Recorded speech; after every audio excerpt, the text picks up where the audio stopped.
Hello everyone, welcome to Autism Girl Sukhmani Kaur channel. मैं आपको इस वीडियो के थ्रू बताना चाहती हूँ कि सुखमनी के लिए हमने होम स्कूलिंग क्यों चूज़ किया और सुखमनी में 3 इयर्स में अभी कितने चेंजिंग आए हैं, ये सब मैं इसमें आपको बताती हूँ। सुखमनी कौर के जो भी वीडियोस देखते हैं लोग, जो फर्स्ट टाइम देखते हैं, ऑलमोस्ट उनका एक ये कमेंट ज़रूर होता है कि सुखमनी कितने साल की है और स्कूल जाती है या नहीं जाती है। तो मैं आपको बता दूं, सुखमनी जो है 14+ की है, 14.5 साल की हो चुकी है और एक सीवियर ऑटिज़म चाइल्ड थी जो अब इसमें बेहद चेंजिंग, बेहद इम्प्रूवमेंट आया है लास्ट 3 ईयर में, जो हमने कभी सोचा भी नहीं था। और सुखमनी अभी स्कूल नहीं जाती है, होम स्कूलिंग हम इसको करवाते हैं।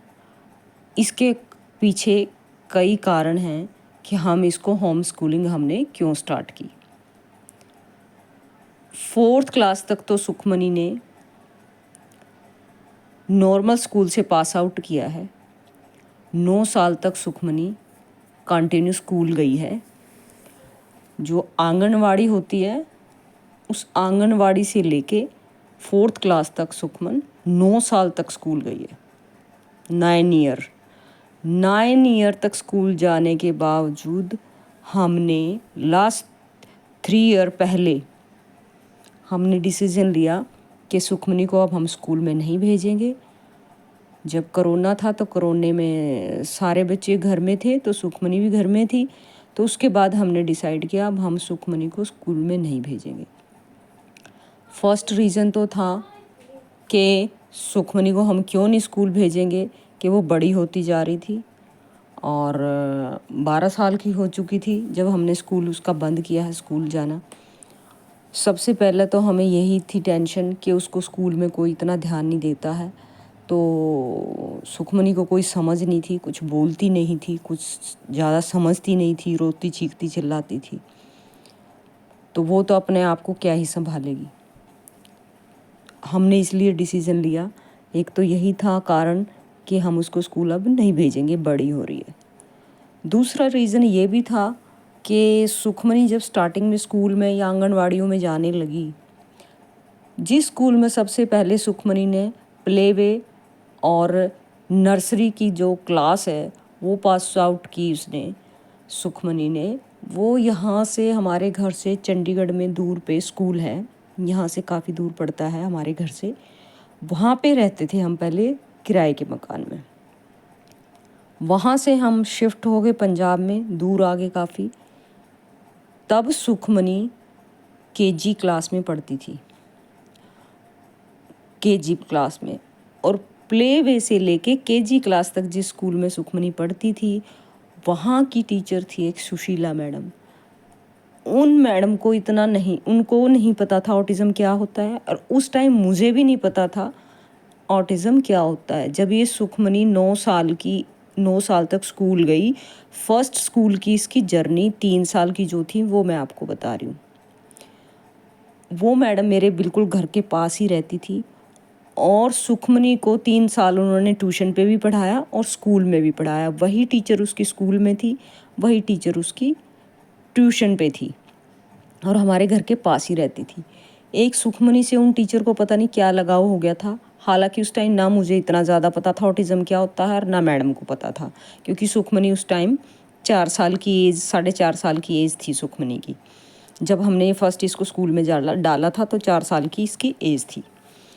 बट इतनी परेशानियां होने के बावजूद, एक सीवियर ऑटिज़म होने के बावजूद भी उन्होंने, सुशीला मैडम ने नॉर्मल बच्चों की तरह इसको पढ़ाया और नॉर्मल बच्चों की तरह ही इसको के एग्ज़ाम लेते थे वो, और नॉर्मल बच्चों के जैसे ही पढ़ाने के कारण उन मैडम ने इसको KG क्लास तक 20 तक टेबल सिखा दिए थे। लर्न करा दिए थे, लिखने सिखा दिए थे। मतलब बोलती तो नहीं थी ये, बगैर देखे ये लिख देती थी। वहाँ से हम जैसे ही शिफ्ट हुए दूसरे स्कूल में, इसको डाला हमने और हमने अपना घर शिफ्ट किया। वहाँ से ज़्यादा हमें प्रॉब्लम आनी शुरू हो गई। एक तो नई जगह, एक्सेप्ट नहीं करते ऑटिज़म वाले, ये उस टाइम बहुत ही ज़्यादा हाई लेवल का इसका ऑटिज़म था सुखमनी का, तो इसने एक्सेप्ट ही नहीं किया। दूसरी बात, इसको जिस स्कूल में हमने डाला उस स्कूल के माहौल की वजह से भी सुखमनी पे ज़्यादा प्रेशर आया दिमाग पे, और ये और ज़्यादा इसका ऑटिज़म का जो लेवल है बिगड़ता और ख़राब होता ही चला गया। फिर केजी क्लास से केजी में ही दूसरे स्कूल में आई थी सुखमनी, केजी पास करके। तो बेसिकली तो इसको फर्स्ट में जाना चाहिए था, बट न्यू स्कूल वाले बोलते कि नहीं, हम इसको केजी में ही लेंगे। तो 1 साल इसका पहले ख़राब हो गया, यहीं से एक साल इसका हो गया वेस्ट। मेरा उनसे यही सवाल था, अगर कल को मेरी बेटी में इम्प्रूवमेंट आता है और ये पढ़ने लिखने लग जाती है, तो इसकी एज के अकॉर्डिंग ये पीछे रह जाएगी, या इसको आप पास आउट नहीं करोगे, तो मुझे स्कूल में डालने का फ़ायदा क्या। चलो जी, उस टाइम तो इतनी ज़्यादा ठीक नहीं थी, इतनी एज नहीं थी सुखमनी की, तो मेरे को मानना ही था उनकी बात। तो फर्स्ट क्लास में थी सुखमनी, केजी क्लास में थी, फिर सुखमनी फर्स्ट में आई और बहुत अच्छे नंबरों से पास होती थी, ये ऑटिज़म होने के बावजूद भी, क्योंकि मैं इसके ऊपर इतनी मेहनत करती थी कि एक लाइन अगर मैंने लिखवानी है तो वो एक लाइन इसको लर्न कराने के लिए मैं 100 बार लिखवा देती थी। बोलती नहीं थी, ये लर्न नहीं कर पाती थी, पर ये बगैर देखे लिख देती थी। तो मैं इतनी मेहनत करती थी, तो इसको 4 साल की एज से लिखने में तो इतना माहिर ऐसे ही सुशीला मैडम ने और मैंने किया।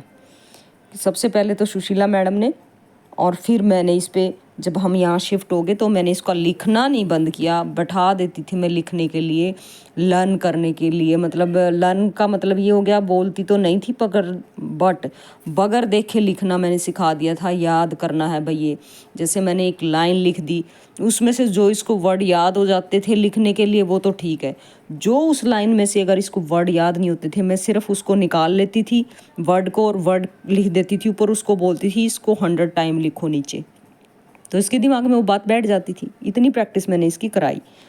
फिर आई सेकंड क्लास, तो मैडम ने बोला कि सेकंड क्लास में हम सुखमनी को नहीं कर सकते, और सेकंड क्लास में से सुखमनी को थर्ड क्लास में पास नहीं किया था, और बहुत अच्छे मार्क्स लेती आ रही थी, ये इम्प्रूवमेंट होता जा रहा था इसमें। बट इसका ऑटिज़म का जो था प्रॉब्लम थी,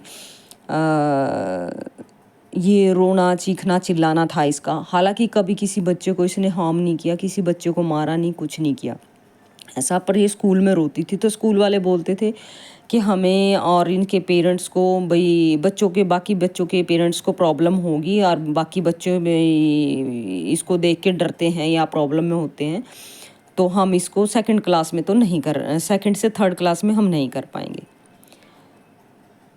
तो उस दौरान अभी एग्ज़ाम में 1 महीना था और मैं फुल ऑफ सुखमनी को तैयारी करवा रही थी एग्ज़ाम की। और क्योंकि एक बार तो फर्स्ट सेकंड में ये इसको फेल कर चुके थे, वो नहीं पास किया था, तो सेकंड टाइम इसका जो है सेकंड क्लास थी। तो मुझे इतना एक्सपीरियंस हो गया था कि मुझे पता था कि एग्ज़ाम में ये सेकंड टाइम में सेकंड क्लास में क्या देने वाले हैं, क्योंकि फ़र्स्ट टाइम जो पेपर सुखमनी ने दिए थे वो मैंने सब संभाल लिए थे, मैंने वही तैयारी करवाई और 99% वही सारा कुछ उसी में से आया दोबारा से सेकंड क्लास। और उस इतने अच्छे उसने मार्क्स लिए सुखमनी ने, 80 में से 80 मार्क्स से सुखमनी ने लिए। फिर जब कोरोना शुरू हुआ, अभी एग्ज़ाम को 1 ही महीना था, उससे पहले ही मुझे बोल दिया गया कि हम आपकी बेटी को, अभी एग्ज़ाम नहीं हुए थे और मुझे पहले ही बोल दिया गया, और मैं इतनी तैयारी में लगी हुई कि इसको 1 साल तो फेल कर दिया है, कहीं इस बार भी ना इसको फेल कर दें, पास ना करें इसको ऑटिज़म होने के कारण। मैंने क्या किया, मेरे को क्या बोला गया कि आप समझ सकते हो ना कि सुखमनी को संभालना कितना मुश्किल है, अलग अलग टीचर आएंगे, अलग अलग पीरियड्स लगेगा, तो इसको कौन संभालेगी टीचर, हम जिम्मेवारी नहीं ले सकते, तो हम इसको पास नहीं करेंगे। सोचिए, अभी मेरी लड़की के एग्ज़ाम नहीं हुए थे और मेरी को बोल दिया गया था 1 महीना पहले ही एग्ज़ाम से कि हम आपकी बेटी को पास नहीं करेंगे। तो कोरोना आ गया, कोरोना आया तो सारे ही बच्चे घर में बैठे, चाहे कोई किसी का बच्चा ऑटिज्म था या किसी का बच्चा मतलब किसी ने फीस नहीं दी, बच्चे स्कूल नहीं गए, सबको ही पास किया गया, सब पास हुए। उसी दौरान क्या हुआ, 21 को फर्स्ट लॉकडाउन था, 22 को मुझे पैरालाइज का अटैक आ गया था। तो उस टाइम हम सुखमनी को स्कूल कंटिन्यू हमने फिर भी रखा, घर में टीचर बुलाई, इसको एग्ज़ाम दिलवाए, 3rd क्लास के स्कूल घर से ही ऑनलाइन क्लासें चलती थी, सारा कुछ था। बट जब ये 4th क्लास में इसमें किया इसको सुखमनी को, फिर हमने देखा कि मेरी इतनी हालत ख़राब थी कि मेरे पैरालाइज का अटैक आया हुआ और मैं कुछ कर नहीं पा रही थी, सारा कुछ नहीं था। और सुखमनी का इतना तगड़ा ऑटिज़म था उस टाइम इसको कि रोना चीखना चिल्लाना, और ये कुछ भी नहीं कर पाती थी, सारा कुछ मेरे ऊपर ही डिपेंड थी ये। फिर भी स्कूल वाले प्रेशर देते थे कि नहीं, सुखमनी को एग्ज़ाम देने ही देने हैं ऑनलाइन। स्कूल वाले समझ ही नहीं रहे थे कि इसकी माँ को पैरालाइज का अटैक आया है, आधी इसकी बॉडी डेड हो ही पई है, वो चल नहीं सकती, फिर नहीं सकती, वो फिर भी एग्ज़ाम का प्रेशर देते थे, नहीं एग्ज़ाम तो देने ही पड़ेंगे। हालांकि कितने सारे बच्चे ऐसे ही पास किए जिन्होंने फ़ीस नहीं दी, जिन्होंने एग्ज़ाम भी नहीं दिए वो भी, बट वो स्कूल वाले समझ ही नहीं रहे थे कि इसकी माँ तो मौत और ज़िंदगी के बीच में जूझ रही है, तो और साथ में ऑटिज़म बच्चा है उसका, तो इतना प्रेशर दिया गया हमें। तो हमने डिसाइड कर लिया था कि हम अभी स्कूल कंटिन्यू नहीं करेंगे, होम स्कूलिंग स्कूल सुखमनी को कराएंगे। होम स्कूलिंग का हमारा मतलब है कि अब सुखमनी को हम 5th स्टैंडर्ड की बुक्स पढ़ाते हैं, और वो बुक्स हैं 5th स्टैंडर्ड की, वो क्या हैं, CBSE पैटर्न है, 2 साल से 5th की ही चल रही है, क्योंकि हम उसको अच्छे से रीडिंग करना और बाद में एग्ज़ाम कैसे देने हैं, कैसे क्या करना है, वो सब फुल ऑफ तैयारी करवा रहे हैं। फिर 2 साल के तक ये ऐसे ही तैयारी इसको कराएंगे कि अच्छे से रीडिंग करना और लर्न करना वो सीख जाए बहुत अच्छी तरह से, कि एग्ज़ाम का उसको पता लगे कि ऐसे एग्ज़ाम देने हैं। फिर हम उसको 10th क्लास के NOS से एग्ज़ाम दिलवाने की ट्राई करेंगे। और NOS से मुझे इसलिए पता है कि मैंने खुद NOS से ही 8th 10th +2 ग्रेजुएशन मैंने सब NOS से की हुई है। हमारे जैसे बच्चों के लिए बहुत इजी है NOS से क्लियर करना, पास आउट करना। और मैं स्पोर्ट्स वूमन थी, मैं स्पोर्ट्स गर्ल थी मैं, तो इसलिए मुझे NOS से मैंने किया था, रेगुलर स्कूल ना जाके, क्योंकि स्पोर्ट्स में ज़्यादा वो था कि ज़्यादा ध्यान हम स्पोर्ट्स में देते थे, तो रेगुलर